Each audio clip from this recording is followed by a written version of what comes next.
Imagine कीजिए एक ऐसे शख्स को जिसका दिल करता है तो वो किसी भी मुल्क के लीडर को अगवा कर लेता है, या फिर जब दिल चाहता है तो किसी भी मुल्क पर मिसाइल से अटैक करता है और उस मुल्क के लीडर को मार देता है। और सबसे बढ़कर इस शख्स का नाम दुनिया के सबसे बदनाम child sex trafficker Jeffrey Epstein की सीक्रेट फाइल्स एप्स्टीन फाइल्स में आता है। और हैरानी की बात यह है कि ये शख्स और कोई नहीं बल्कि आज का यूएस प्रेसिडेंट है, जिसको हम डोनाल्ड ट्रंप के नाम से जानते हैं। तो आखिर कौन है डोनाल्ड ट्रंप? क्या वो एक लीडर है या फिर एक साइकोपैथ? तो आइए उसके बिहेवियर्स को स्टडी करते हैं और पता लगाने की कोशिश करते हैं कि डोनाल्ड ट्रंप क्या है।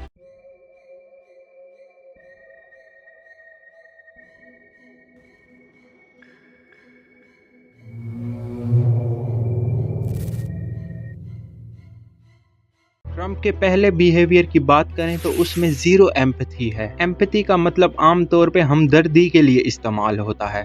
इसका मतलब है कि ट्रंप में हमदर्दी नाम की कोई चीज एग्जिस्ट नहीं करती।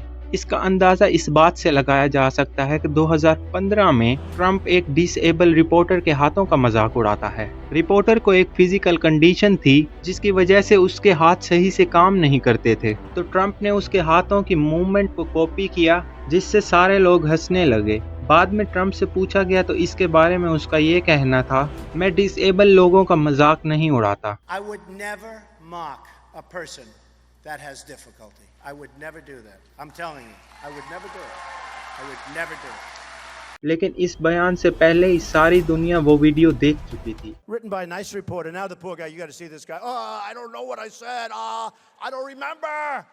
इसके बाद अगर 2026 की बात करें तो ट्रंप वेनेजुएला के प्रेसिडेंट को किडनैप करवाता है और उसके हैंडकफ फोटो को पोस्ट करता है और उस फोटो के कैप्शन में लिखता है प्रेप वॉक, जिसका मतलब है गिरफ्तार शुदा मुलजिम को अवाम के सामने से लेकर जाना। तो यहाँ पर कहाँ गई एम्पैथी, कहाँ गई ट्रंप की इनोसेंस? ट्रंप के दूसरे बिहेवियर की अगर हम बात करें तो उसे कहते हैं पैथोलॉजिकल लाइंग। आमतौर पर किसी शख्स की झूठ बोलने की आदत को पैथोलॉजिकल लाइंग कहा जाता है और हम सब तो जानते ही हैं कि ट्रंप किस तरह अपनी बातों से बदलते हैं। इसकी मिसाल हमें एप्स्टीन फाइल्स के केस से मिलती है। ट्रंप और एप्स्टीन सालों तक एक दूसरे के दोस्त रहे। ट्रंप का एप्स्टीन के आइलैंड पर जाना और उसके प्राइवेट जेट पर घूमना बहुत आम था, लेकिन 2024 में ट्रंप ने लिखा कि वो कभी भी एप्स्टीन के प्लेन पर नहीं था। लेकिन 2025 में डिपार्टमेंट ऑफ जस्टिस की ईमेल्स का इस बारे में कुछ और ही कहना था। उन ईमेल्स के मुताबिक ट्रंप 1993 से 1996 के बीच कम से कम 8 बार एप्स्टीन के प्राइवेट जेट पर बैठा था। तो यहाँ पर तो ट्रंप पैथोलॉजिकल लायर साबित हुआ ना।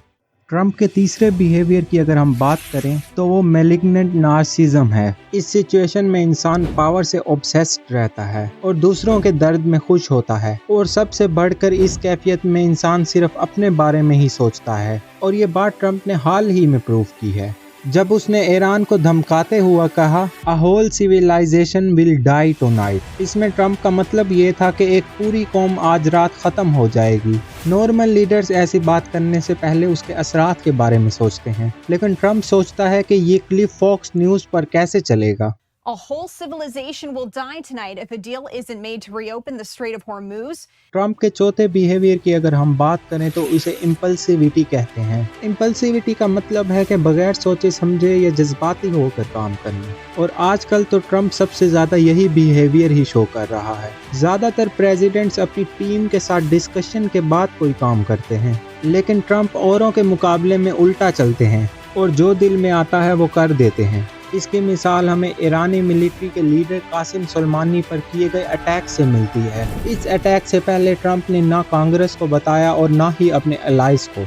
इसके अलावा ट्रंप की तरफ से एप्स्टीन फाइल्स को भी ब्लॉक करने की कोशिश की गई, लेकिन वो तो भला हो कांग्रेस का कि बिल पास हुआ और ट्रंप के राज भी दुनिया के सामने आए। The bill is passed. The House nearly unanimously passing a bill to force the release of Justice Department files on Jeffrey Epstein. Trump के पांचवें बिहेवियर की अगर हम बात करें तो वो है रिवेंज, और यही ट्रंप के मुताबिक मोरालिटी है। ट्रंप की भतीजी डॉक्टर मैरी ट्रंप, जो कि एक क्लिनिकल साइकोलॉजिस्ट है, उसने अपनी किताब too much and never enough में लिखा कि ट्रंप के फादर फ्रेड ट्रंप ने डोनाल्ड ट्रंप को एक ही सबक सिखाया कि वीकनेस गुनाह है और रूथलेस होना कामयाबी है। मतलब कि कमजोर होना होना गुनाह है और जालिम होना कामयाबी है। और ट्रंप ने 2020 के इलेक्शंस में इसी आदत का इजहार किया। उसने इलेक्शंस हारने के बाद इलेक्शंस को ओवरटर्न करने की कोशिश की और फिर अपनी पार्टी के ही लोगों की तरफ से किए जाने वाले फसादात पर खामोश रहा और आखिरकार 187 मिनट्स बाद उनको घर जाने का कहा। तो इन सब आदात को देखते हुए आप क्या समझते हैं? क्या ट्रंप एक लीडर है या फिर साइकोपैथ? कमेंट्स में ज़रूर बताइए। तब तक के लिए मुझे इजाज़त दें।